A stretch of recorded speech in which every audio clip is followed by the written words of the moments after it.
if I can make a statement that I think is going to be something I'll want to see first for a very long time, and then deeper into than just a moment, then I'll want to take other shots of that subject.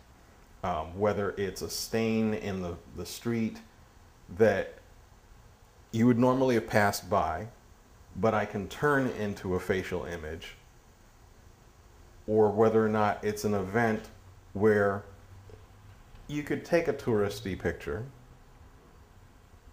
but I would rather take an image that somebody is going to feel the event from just that one. You could to feel a lot more than just that one moment from the picture. If you can get more out of it than just seeing it in an instant.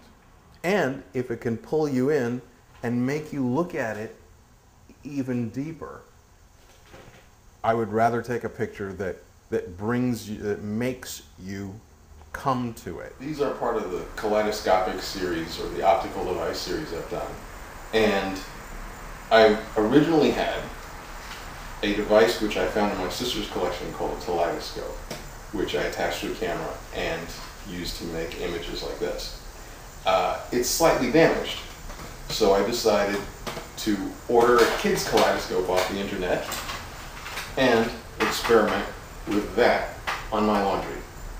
On your laundry? The first thing that I found after I put it together.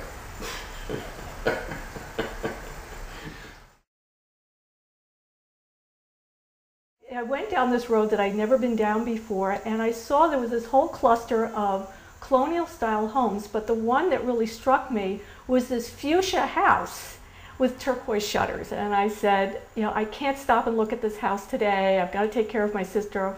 I'll have to come back another time and come back with my camera. And what I found, what was interesting about it, was that it made me stop and look. Can you say more about what it means for you personally in your creative process to stop and look? I think it really makes you look at things more closely. It really makes you find out more about the subject, and it was interesting that day that the woman was there to tell me the story, and it made me appreciate what I was photographing, and really to understand my connection with the subject matter. Now in this case, it looks to me as though you did quite a close-up. I did. How do you think the close-up served you in telling the story of this house? It served me in the sense that, again, it gave me the reflection of the neighbor's house, which seems to have been an important part to this house, that it was always at odds with the community. So, so that's why I felt it was important. Now, was that an afterthought, or did you actually see that in the viewfinder? It was an afterthought, and it's interesting, when I was talking to the woman, she was speaking about the energy of the house, and clearly there is an energy in the house, because something drove me to take this picture and to have that reflection in the lantern of the neighbor's house. Well, we always like to know what post-editing does to help you choose an image.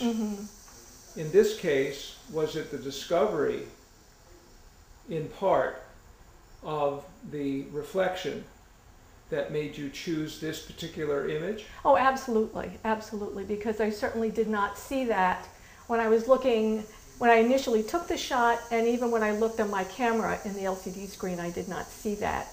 And it was certainly the fact that I had taken the close-up, that I really wanted to get in close with this house and really get to know it well, that I got that shot, and I really felt very lucky. Can you talk a little bit about the difference between seeing this from afar and seeing it through a viewfinder, and how that process affects you? Yeah, you know, it's interesting because one of the question is in what ways, the photo editing and presentation. And I feel like I just like to crop and do the photo editing in camera frame. I'm not one to really depend on putting the, you know, digital file in Photoshop and going back in and cropping it. Yes, it helps, and it definitely is something that I've done, but I try to be conscious of getting exactly what I want when I'm taking the photograph. So you often wait Yes. until the moment is right. So it's not all, I don't know if we could really call it a happy accident.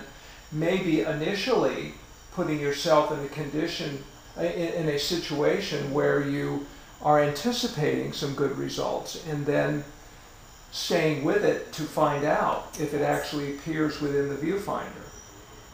That's right, and what I like to do also is take different angles, several shots of the same, to just see what actually in the end works best. Typically, how many images might you take in order to get to be satisfied? Is it many or few? You know, again, in situations where the light is very influential on the shot, it's usually not a long time where I can't get that many shots, because the lighting changes and can make a huge difference in a matter of 5 minutes. Mm-hmm. So that's sometimes limits how many photographs I can take at that time.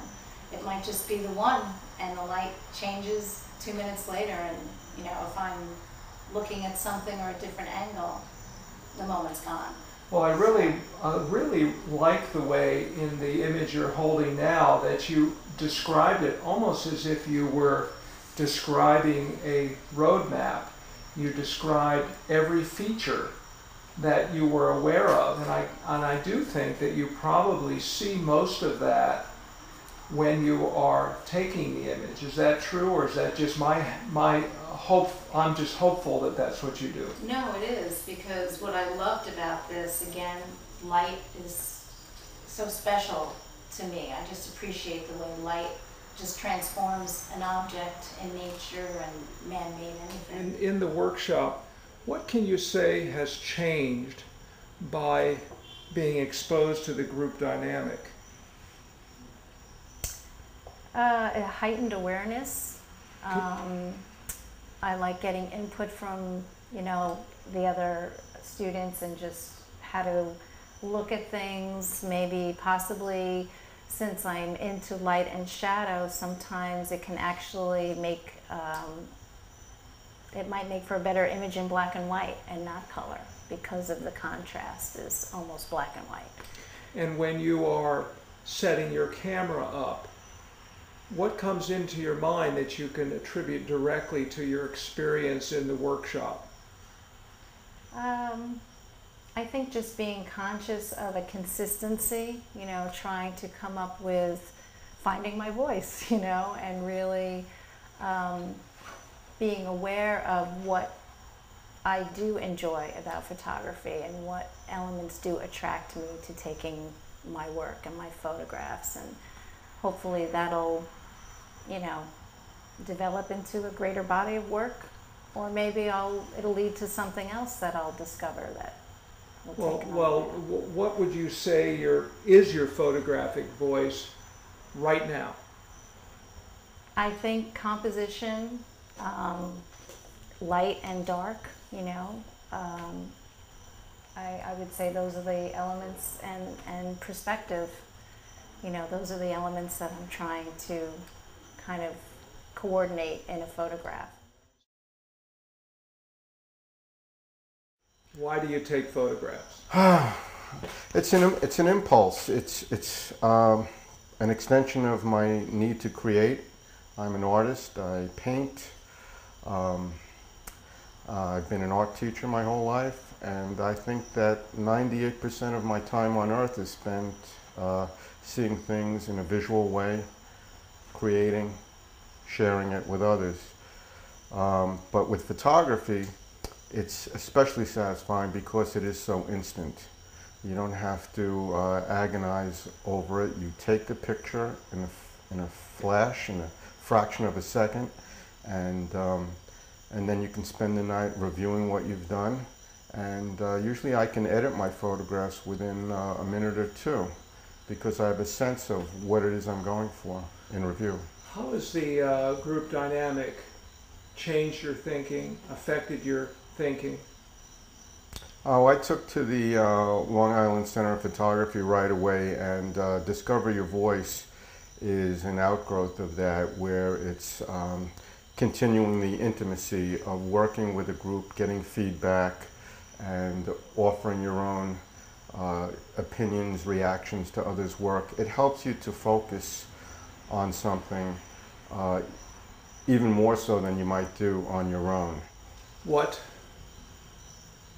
new voice you found since joining our workshop?